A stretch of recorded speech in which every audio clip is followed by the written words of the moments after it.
So, firstly, I'll begin by saying sorry I'm late. If the will of the NUJ Black Members Council would have been respected, I would have given the Claudia Jones Memorial Lecture for Black History Month on October the 11th. But as we all know, there was a concerted effort led by mostly white columnists at the Guardian Observer to stop that happening. But thanks to the unwavering solidarity of new media, freelance journalists, the Black Members Council, and all of you, those efforts were for naught. All they achieved was to prove themselves unworthy hosts of an event to honour Claudia Jones, because if they can't handle me, they would have run screaming from her.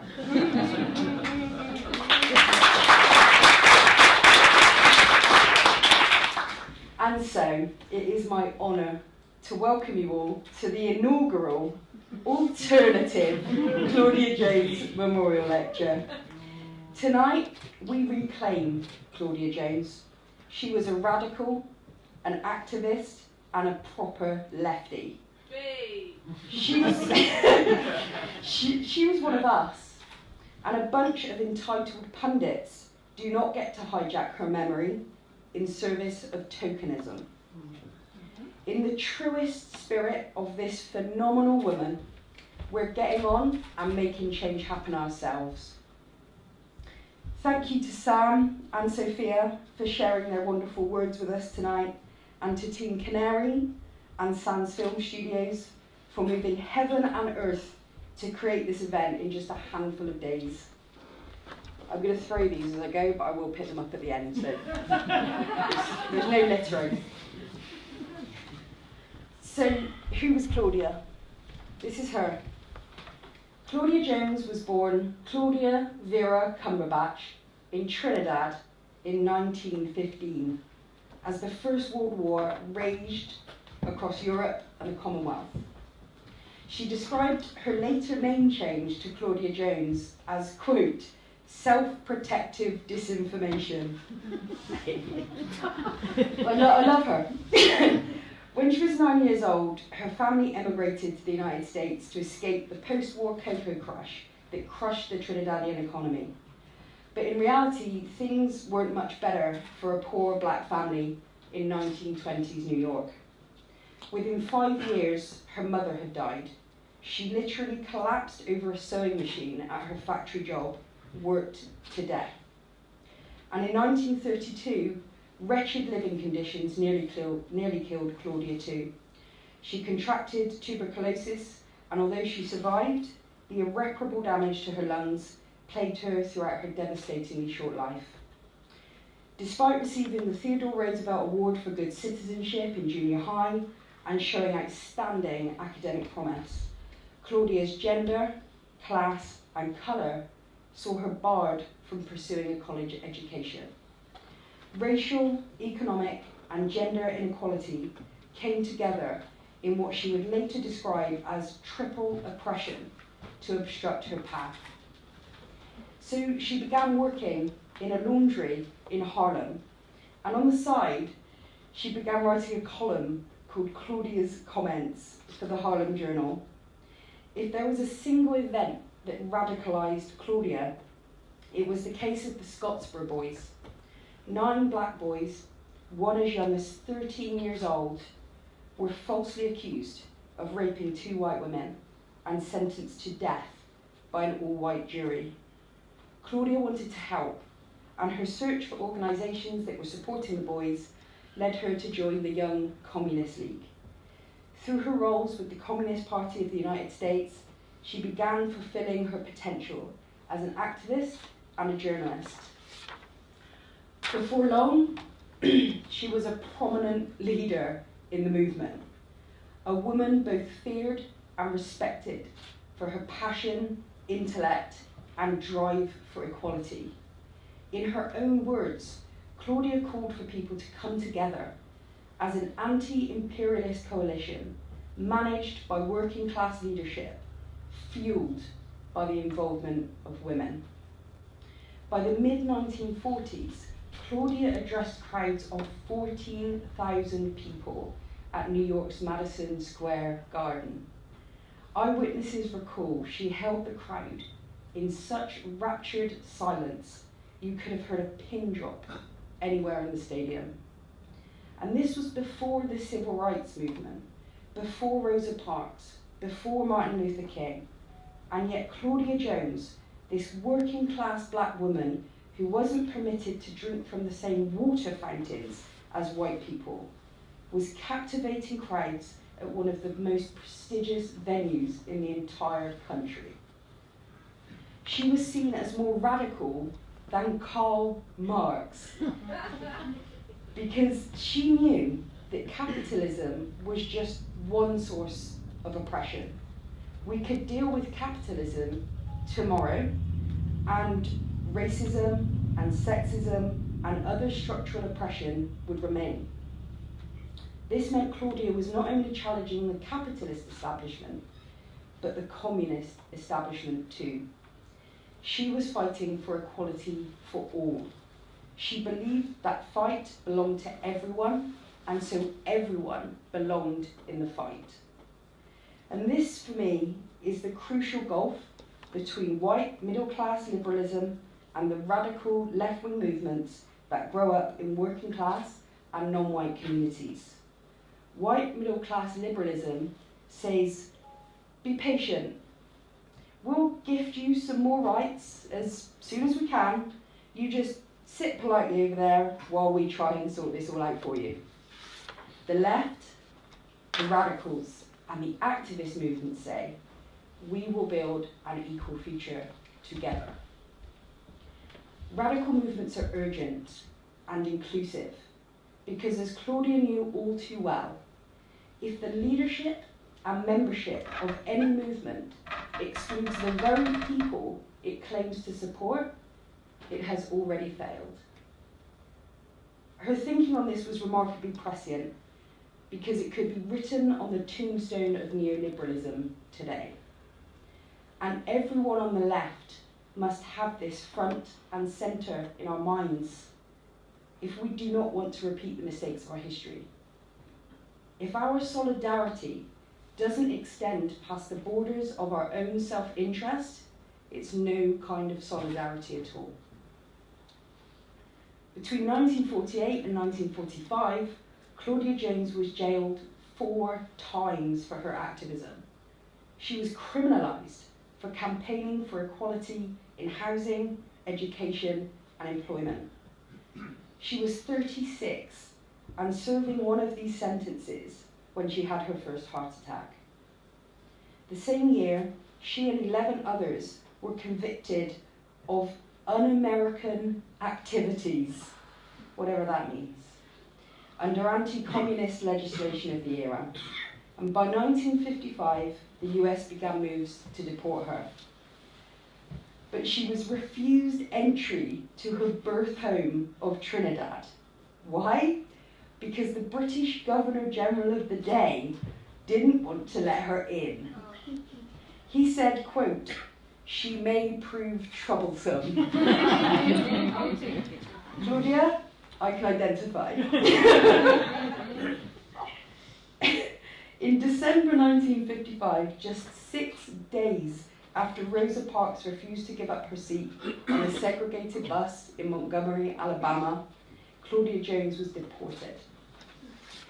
But the US and colonial Trinidad's loss was our gain because this brought Claudia Jones to Britain.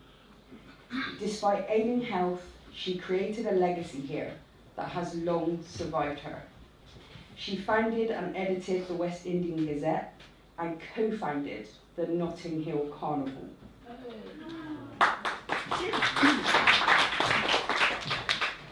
And both these projects were about putting black culture front and centre in Britain. Claudia wanted to show the country and show the world that black people were equal in every way, including their own thriving arts and culture. At a time when signs reading no Irish, no blacks, no dogs were commonplace here, Claudia campaigned relentlessly for equality. But on Christmas Eve, 1964, Claudia suffered a massive heart attack and died. She was only 49. Her funeral was a major public event, and she was buried, most appropriately, to the left of Karl Marx.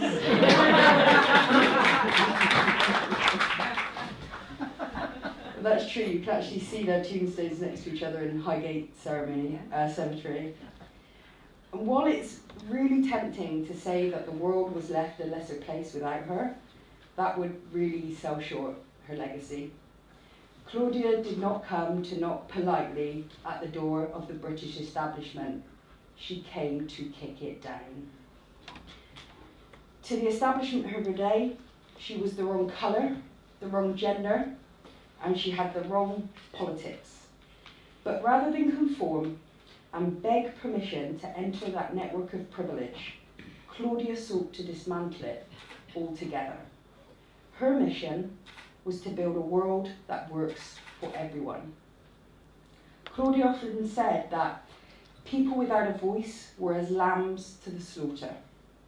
This is what drove her to create new media platforms, to give voice to the new ideas and the new ways of doing things that could make that world possible. And a few decades later, that is exactly the sentiment that drove me into activism and journalism. I thank Claudia Jones for making it possible for me and countless women like me to plough our own furrow. And it is in her memory and in her spirit that I present this lecture tonight. So now I want to talk to you about how we build a world that works for everyone and how a new media is essential to that mission. Okay, could you all just take your mobile phones out of your pockets? Every one of you, have a dig.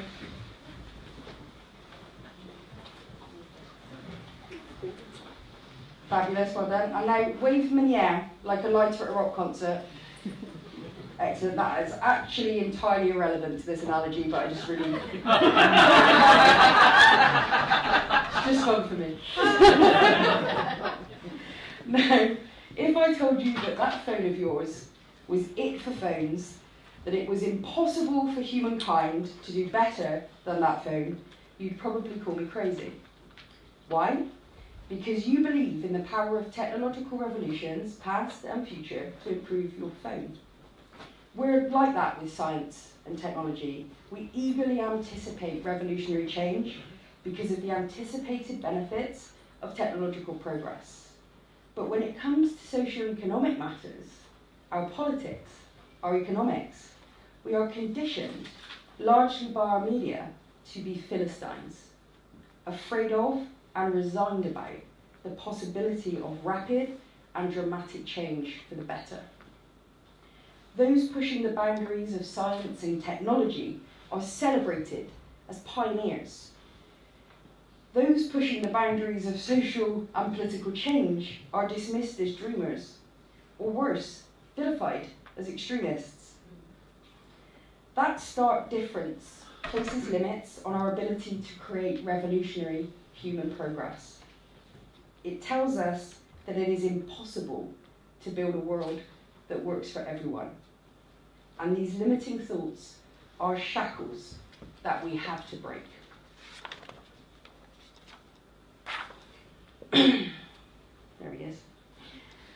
Martin Luther King never said, "I have a time-boxed, achievable 5-point plan."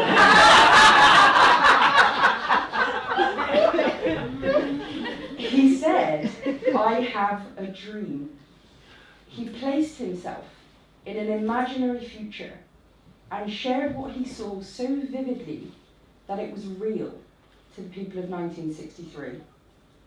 The task of building a world that works for everyone demands that we have the audacity to dream that big and the sheer bloody-mindedness to settle for nothing less. Stories are everything. Your story about yourself, what you're capable of, who you are, what you can stand, it will define you. if we listen to those gossips, bullies, even the voices in our own head who try to make us small, we end up shrinking. Our view of ourselves and what's possible in our lives gets limited by those stories. Well, the same is true of the world. The role of the media in shaping our view of ourselves, each other, our world, and what's possible within it is enormous, and it's got us into some real trouble now.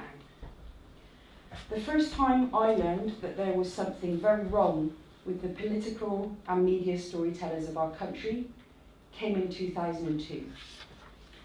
During my first and only year at Sussex University, I went to a talk about Israel and Palestine. A group of students had been and were sharing videos and stories from their trip. And what I saw blew my mind. And a few weeks later, I was on the next delegation to Palestine to witness the reality of life under Israeli occupation. I saw Jenin bulldozed to dust, Nablus in tatters, Ramallah defiant despite occupation. I saw Palestine, a place I'd been led to believe was a sandpit full of savages, and found a thriving and vibrant culture. Theatres, cinemas, universities, human beings that had dreams not unlike my own, and I felt conned. On our last night in Ramallah, Israel invaded. We went from bearing witness to the aftermath of an Israeli invasion to being caught up in a new one. And that's how I spent my 21st birthday as a human shield, occupying a key building in Ramallah in the hopes that Israel wouldn't bomb it with Brits inside. That's literally the building I was in. F-16 fighter jets roared over our heads. Apache helicopters thundered past the building, shaking windows out of their frames. Tanks tore up the concrete street, shaking the building to its foundations. Everywhere was the sound of exploding cars and homes. It was nighttime, but the sky was lit up in a sort of red Martian daylight with the fires and munitions that were engulfing the town. We went to a TV in the building, convinced that this must be on the news. We scrolled through the news channels, finding nothing. And then we came to BBC News 24, where a correspondent in Jerusalem said, and I quote, "It's a quiet night in Ramallah. Israeli forces have withdrawn to the gates of the city." Meanwhile, we were in Ramallah in the middle of all hell breaking loose. And I realised that even if I had cared enough to tune into the BBC that night to find out what was happening, not only would I have been uninformed, I would have been misinformed. I would have been relieved. I would have been telling other people the good news, unwittingly parroting fake news. The reality of this and everything I saw in Palestine broke me. I came home filled with the kind of anger that consumes you. I dropped out of university and spent a couple of years working a string of temp jobs in fields, factories, and care homes. My story about myself was that it was over for me and building a world that works for everyone. It was too big a dream for me. In time, thanks to my family and some extraordinary friends, I threw myself into creating a new life. I built a successful career as a project manager in banking, the NHS and local government, working on multi-million and multi-billion pound projects. I met and married the woman of my dreams.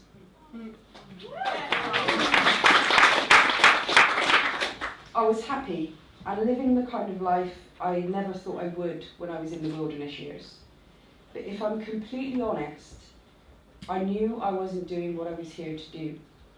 I wasn't building a world that works for everyone. Then the Occupy movement happened, and my wife reminded me that I was a person who was here to change the world. So I wound up my management consultancy business to go and live in a tent in Finsbury Square with other people who wanted to build a world that works for everyone. And if anyone ever asks you, what did the Occupy movement ever achieve? It made millions of people like me re-engage with the dream of building a world that works for everyone. Everywhere you look now, in campaigns, education, new media, you see former occupiers. While I was there, I started writing my blog called Kryptonite Daily. Each day I wrote a story about an issue or event which I felt needed to be retold. And over the next few years, it became one of the best known independent political blogs in the country. If we're going to build a world that works for everyone, we have to start by getting real about what's actually happening in the world as it is. So my role, my fight, would be helping to create a new media. We have a media in Britain which is almost entirely owned by 3 corporations. 3. The journalists who staff them are mostly white, mostly male, and mostly middle class. They attended the same handful of universities and graduated a few inches to the left or right of each other politically. This gap between them forms the minuscule arena in which all of our media debate happens. On politics, on economics, on foreign policy, on the kind of society we can and want to build together. It is a lid on our ability to dream together and a barrier to telling the huge array of stories that this tiny slice of humanity neither understands nor values. Worse, they're stories about us, each other, and our ability to change the world keep us small, passive, and disempowered.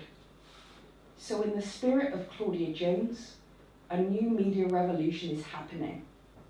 Instead of begging the old media to give us a platform, we are building our own. And that's what Kryptonite Daily was for me. Then, 12 years after my first trip to Palestine, Israel launched a devastating 52-day assault on Gaza in the summer of 2014. I never let go of Palestine. I've continued to visit my friends there ever since and deepen my knowledge of the history and the reality of life under Israeli occupation. And in 2014, I sat watching the news, feeling the anger rise at how far away it was from the truth. And it dawned on me, this time, I could do something about it. I might not be able to stop Israel illegally occupying Palestine, but I could report the reality of the occupation. So I set up a crowdfunding campaign, inviting the readers of my blog to fund me to be their reporter on the ground in Gaza. And in less than a week, they'd done it.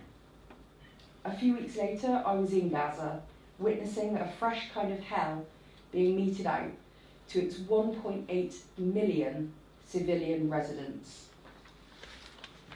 Every day, I published detailed accounts of what I saw, and every night, I did a live video report with a question and answer session. And I made a documentary film, which I screened at venues across the country when I came home. I'm going to show you the trailer for that film now.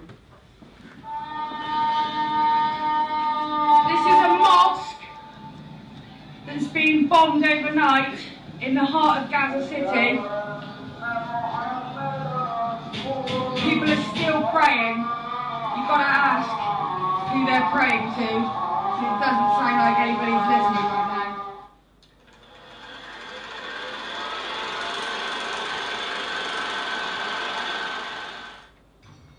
It's not about peace. Who doesn't want peace? It's about justice. The whole thing is about justice. The children wanted to go to sleep in the night. Every time he tried to sleep, he made a big bomb. They came up very afraid and crying. What can we do for the children? Merciful conflict. Did you ever hear about the French-Algerian conflict? There was no French-Algerian conflict. There was a French occupation in Algeria. and it was ended. And same here, there is not exactly Israeli-Palestinian conflict. There is first of all an Israeli occupation which must come to its end.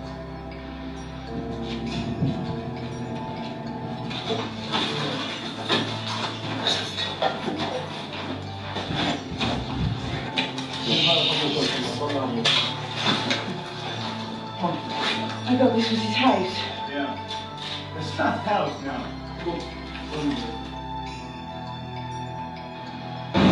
So the very infrastructure of the state is that supremacy, discrimination, ethnic-based discrimination by law and in practice.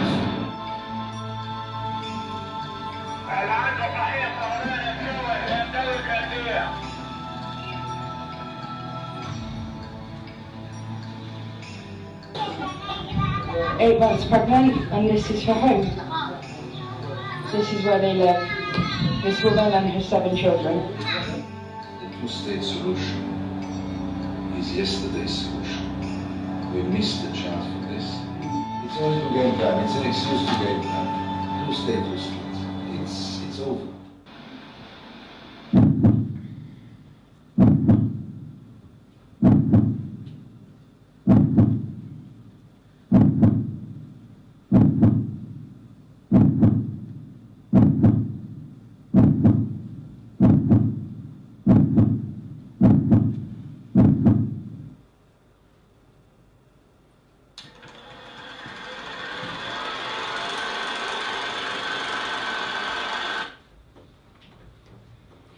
This is an excerpt from one.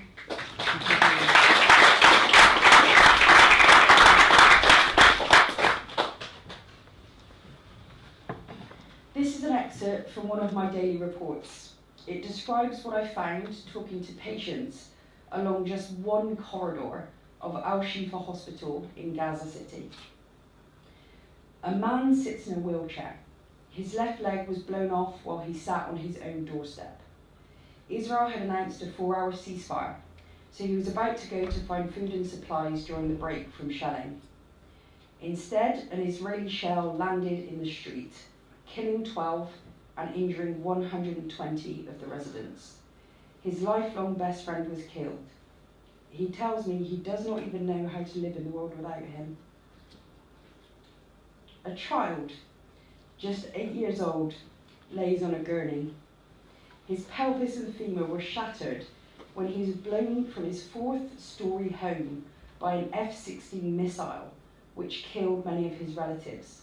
A plaster cast covers him from his chest to his knees.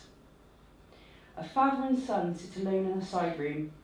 They are the only 2 of their family left alive. I asked the father what brought them here. An Israeli missile hit their car as they fled their battered town, vaporizing his wife.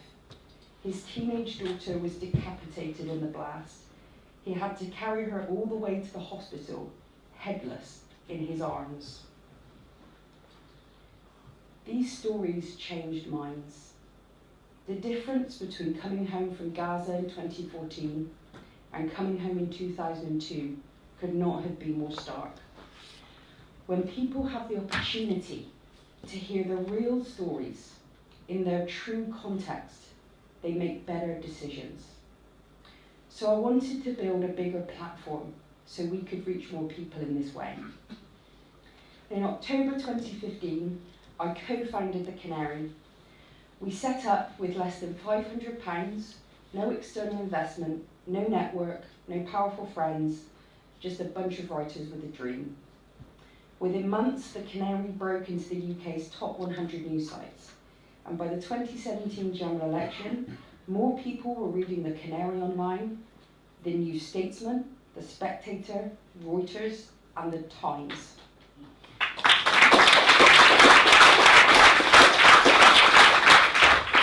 Veteran publications with power, money, and influence. We have now reached over 21 million readers. That's a conversation big enough to change the world, or at least our bit of it.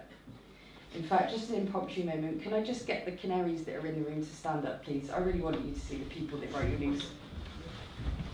Thank you, guys.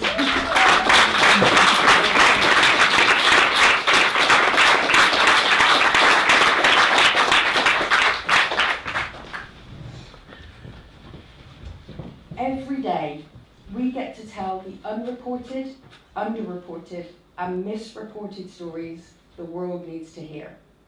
And our newsroom is made up of all the people that fall outside the confines of the mainstream press. We look and sound as diverse in every way as Britain and the world in which she sits. And we are far from alone. A fleet of new media outlets are doing this same work day in and day out. Squawkbox, Media Diversified, The Ferret, Unity News, the Bristol Cable, and countless others are reaching people with the kinds of stories told in the kinds of ways that we rarely, if ever, see in the establishment media. I don't look or sound like the editor-in-chief of a leading media outlet. I'm a black, gay, working-class girl from Kingswood, Bristol, who dropped out of university in her second year. But luck and curiosity have granted me this series of life experiences which gave me both the audacity and sheer bloody-mindedness to pursue this dream. My parents, my grandparents, my teachers, my friends, and women like Claudia Jones have been the inspiration and signposts along the way. Every day now at the Canary, we are telling the untold and mistold stories that will change the world, and in a human voice that anyone with a reading age of 8 can understand, because stories are everything. For each of us to be a part of building a world that works for everyone, we have to know what doesn't work, what needs to change, and feel empowered to change it. I don't do what I do because I believe humanity is doomed and people are wretched. I do what I do because I believe people are infinitely capable of good, of evil, and of everything in between. We are empowered or limited by our stories about ourselves and each other. And we can, quite literally, become the authors of our own story. We can choose what is written on the page of our human history. Today, our world feels like a very scary place to live. Ideological austerity is asset stripping our welfare state. Sick and disabled people are being harassed, in some cases to death, by a soulless government. All around the world, people are being mutilated and murdered in wars that have the chief aim of creating new markets for Western corporations. And a resurgent far right is on the march across Europe, the US, and around the world. Many of us are looking around us and over our shoulders, asking, where's the cavalry that's going to come and sort all this out? But the cavalry isn't coming because we're it. We are the cavalry. This is our time and our world to shape. The suffragettes risked life and limb to gain women the vote. Rosa Parks refused to sit at the back of the bus to empower black people to gain equal rights. Martin Luther King gave his life to empower America to embrace itself in all its diversity. And Claudia Jones dedicated her life to building a world that works for everyone. The Occupy movement empowered millions of people across the globe to continue that work. Throughout history and today, individuals and groups of people have committed themselves to the valiant and awe-inspiring endeavour of building a world that works for everyone. A world where race, religion, class, sexuality, gender identity, or any other arbitrary distinction between you and me ceases to define us. Each of our efforts is a tiny drop, but together they form a tsunami, an unstoppable wave of social progress towards that world. How do we build a world that works for everyone? We write our own story, in which we have the audacity to dream big and the sheer bloody-mindedness to settle for nothing less. Before I leave this stage tonight, I want to finish with a simple message. You might be sitting there in your seat, or watching this on a television, a phone, or a computer anywhere in the world, and you might be thinking, I don't have the power to change the world. Let me tell you this. You may doubt your own power, but the establishment does not. They are terrified that you will realise what's possible when each of us brings our unique power to this task. If you doubt that, just look how hard they worked to stop Claudia Jones, one working class black woman, from telling her story in the 20th century, and how here in the 21st century, the media political establishment of Britain tried so hard to stop me, one black working class woman, from telling you this story tonight. Thank you.